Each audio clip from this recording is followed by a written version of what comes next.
What's up guys, it's Tommy here and welcome to the Liverpool Bournemouth post-match analysis and reaction video. And what a moment for Federico Chiesa to get his first Premier League goal of his career. He waited one whole year to get it. 1 year after signing for Liverpool, Chiesa finally scores a Premier League goal, and of course it's a dramatic winner against Bournemouth, where Liverpool threw away a 2-goal lead and Liverpool looked very comfortable up until Bournemouth did two absolutely devastating counter-attacks to expose Liverpool's defensive issues, which were evident during pre-season as well and during the Community Shield as well. So we will analyze the game tactically. And this year as well I started a fantasy Premier League football league. The link to join is in the video's description, or there is a code which you can enter on the official Fantasy Premier League website, where I set up a league and you can play against me with your teams. It's completely free. The link is in the video's description, so come join and have fun on the Fantasy Premier League website. I played for the last 12 years. I've been playing it. It's a lot of fun. But let's talk about the big moments, because they are mesmerizing. Hugo Ekitike, after scoring on his full debut, he scores on his Premier League debut as well. A fantastic signing by Liverpool already. It looks like the French striker, he's only 23 years old. He already looks like a much better and much more intelligent option than Darwin Núñez. No shade, no disrespect to Darwin Núñez, but Hugo Ekitike looks sharper, cooler, calmer in front of goal, and he also has the game intelligence that Darwin Núñez didn't have, because sometimes he even dropped deep into midfield to link up play and to distribute the ball, and also to drag defenders out of position. So he plays a couple of passes in midfield, and then McAllister slips him into the channel, and he takes the ball, he flicks it past the defender, he gets a little bit of a luck with the bounce, but then when the ball is bouncing in front of him in the box, you know, these are the moments where Darwin Núñez would just hit it straight into the goalkeeper, or hit the post, or hit it wide, or hit it over the bar. Hugo Ekitike, one chance, one goal. He coolly, calmly slots it home into the far corner. Absolutely brilliant. So Liverpool went into the first half, went into halftime 1-0 up. And I think that was at that time the right result. Liverpool didn't play a scintillating, swashbuckling, attacking football. I thought Florian Wirtz sometimes physically got bullied off the ball. Bournemouth played a very physical game, and sometimes that didn't suit Liverpool really, and we couldn't create many clear-cut chances. Still, the Bournemouth keeper Petrovic made some good saves in the first half. Second half though, started off brilliantly. Ekitike gets the ball in the box, he holds off the defender, he passes it to Gakpo, who does two fake shots, cuts inside and unleashes an absolutely brilliant rocket, low, hard-driven shot into the far corner. So at 2-0 I thought, surely Liverpool won't concede 2 goals and this game is won. And maybe in the back of their minds the Liverpool players also thought that, because it looks like we took our foot off the gas a little bit. I'm not sure what was the reason why Arne Slot substituted both Jeremy Frimpong and Milos Kerkez, who had pretty good games. Frimpong struggled sometimes with the physicality of the Bournemouth players, and that will be a problem going into the season, because probably a lot of big strikers and a lot of muscular wingers will target Frimpong. And also Kerkez made a lunging slide tackle, which will be a problem. He loves a slide tackle, and he should cut back on the frequency of those slide tackles, because he picked up a yellow card after his slide tackle missed the ball and the Bournemouth attacker fell over him. So probably Kerkez substitution I understand a little bit more, because he was on a yellow. But bringing on Endo and Robertson, just two slower, physically even less imposing players in place of Frimpong and Kerkez, and I think those substitutions played a part in Liverpool conceding 2 quick goals. And also, I have to say, the tributes to Andre Silva and Diogo Jota were absolutely beautiful. The whole stadium impeccably observed a minute's silence for Diogo Jota, forever Liverpool's number 20.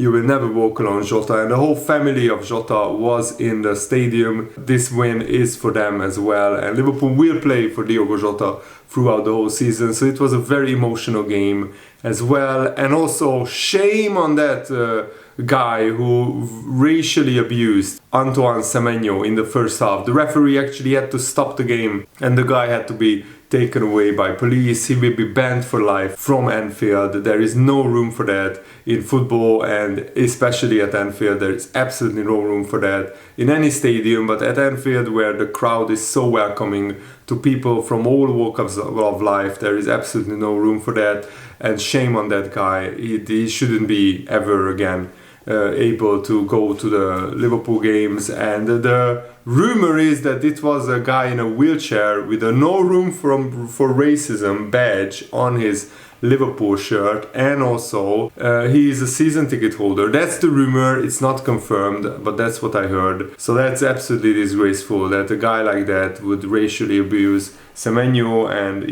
apparently even threw his chewing gum at him. Just despicable. So he shouldn't be going to Anfield ever again. But Liverpool were 2-0 up, and then Szoboszlai does a stupid flick, a stupid back heel in the Bournemouth half. But that is a problem. That sometimes Szoboszlai has these moments of madness. That's how I would describe it. But Liverpool's rest defense, I'm looking at a picture of that. Van Dijk is on the halfway line. Konate is a good 10 yards ahead of the halfway line, and Robertson is a good 10 yards ahead of the halfway line. And the Bournemouth attackers, all three of them are at the halfway line. So with one pass, the ball is hit behind Konate, and the Bournemouth players are away. I mean, how can you defend like this? Like, I understand the high line, but this is too high. I mean, they should be in line with Van Dijk, and then it should be a straight foot race between Konate and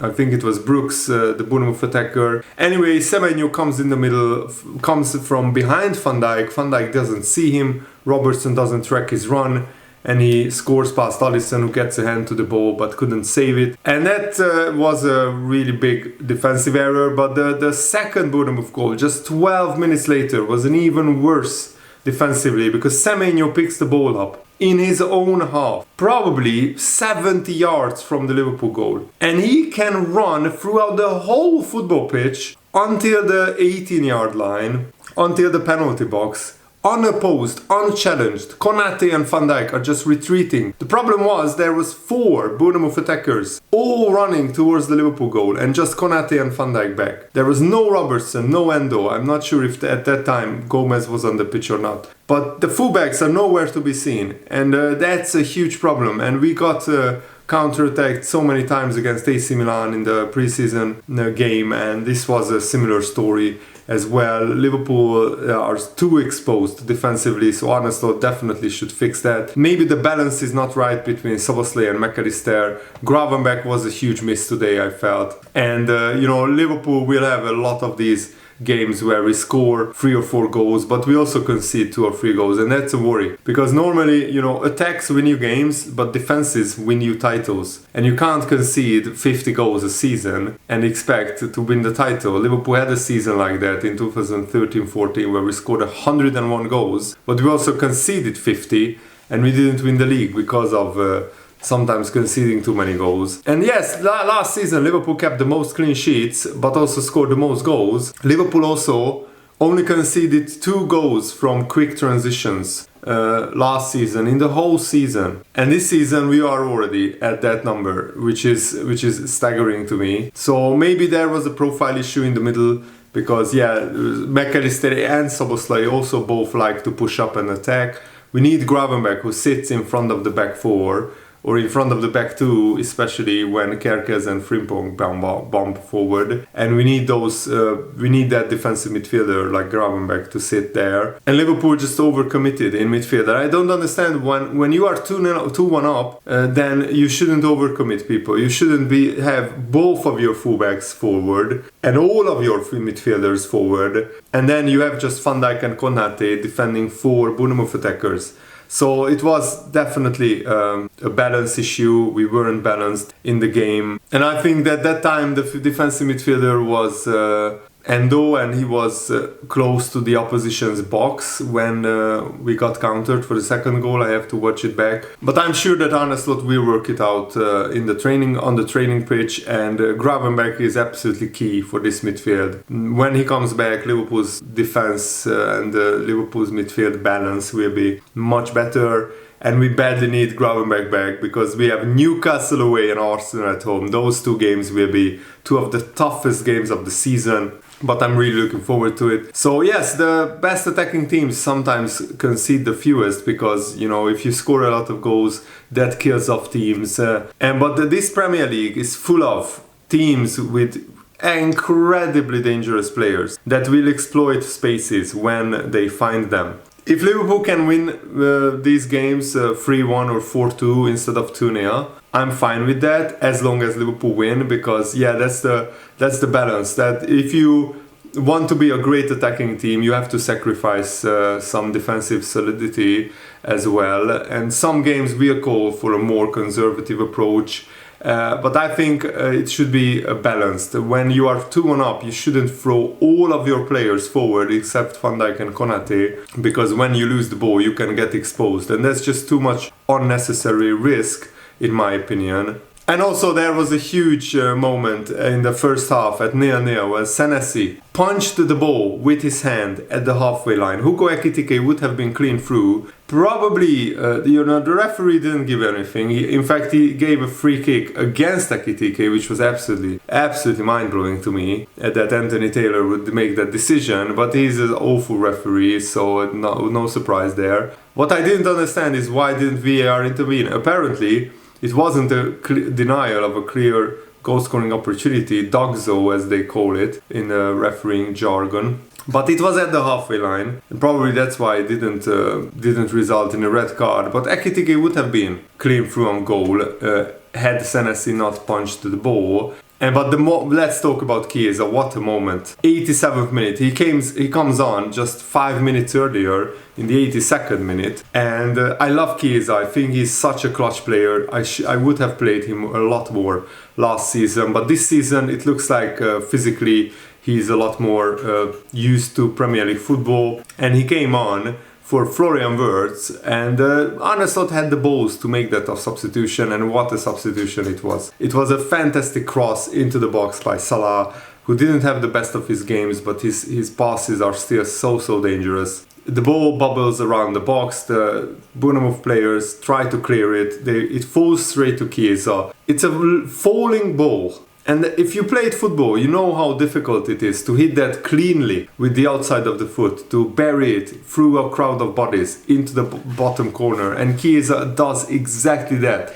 And Anfield absolutely exploded and erupted when that goal went in. 88th minute, Chiesa winner in front of the Kop. The stuff of dreams. This is what dreams are made of, that Chiesa scored his first Premier League goal as a winner, late winner, in front of the Kop. Absolutely brilliant. And then Salah, from an Endo clearance, he runs onto the ball between 4 Bournemouth defenders. Salah gets the ball, cuts onto his weaker right foot and smashes it low and hard into the bottom far corner between the Bournemouth defenders' legs in the 94th minute. And I loved that all of the players, Ekitike and Gakpo and even Salah made references to Diogo Jota in their celebrations. Salah did that Jota celebration, and Cody Gakpo did this, and Hugo Ekitike did this as well to hold up the number 20, which will be retired at Liverpool. So forever, the number 20 shirt will belong to Diogo Jota.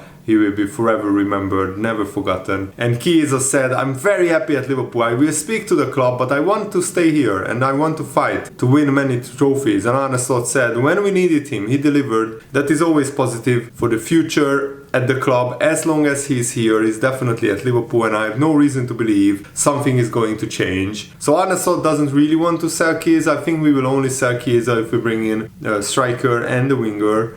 But I would keep him. I think right now the priority should be for Liverpool to sign a centre-back and Alexander Isak, and that will be more than enough for this transfer window. So yeah, no huge issues at Liverpool, just a little bit of a defensive balance that we need to get right, and also the midfield balance we need to tweak a little bit. But I think this was a fantastic, very entertaining, thoroughly enjoyable first Premier League game of the season, and I'm really looking forward to it. Looking forward to the rest of the season. Thanks for watching, guys. Hope you enjoyed this. Have a nice day. See you later. Goodbye.